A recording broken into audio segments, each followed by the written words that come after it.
դու բանկին ասելիք չունես, դու բիզնեսին ձեռք մեկնելու բան ունես։ Հասկանում եք, այսօր ինչի են օրինակ խիա բարձր։ Եթե ֆինանսավորումը ու բարձր է, կամ հաշվետվողականությունը շատ խիստ է, այդ նշանակում է, որ ռիսկ է տեսնում։ Ընդհանուր քո երկիրը որ վերցնես, ինքը ռիսկային է։ Բիզնես ոլորտները ռիսկային են։ Բանկը ունի իր հստակ կանոնակարգերը, չէ՞, ըստ կանոնակարգերի նայում է, ռիսկային է գնահատում, բանականաբար քեզ ավելի թանկ փող է առաջարկում։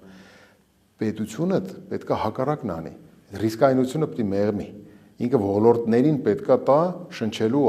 հնարավորություններ, պետք է տա, չգիտեմ, տարբեր իր անելիքները պետք է անի, պետք է ենթակառուցվածքներ տա, էներգակիրների հասանելիություն տա, պետք է զանազան սուբսիդիաներ տա, խրախուսանքներ տա, այսինքն պետությունը պետք է այնպիսի միջավայր բան անի, որ բանկերը տեսնեն, որ ռիսկերը իջնում է, հենց ռիսկերը իջնեն,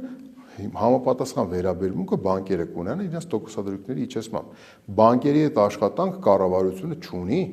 կառավարությունը իր անելիքները լավ պետք է անի, ինքը բիզնես միջավայր պետք է ձևավորի։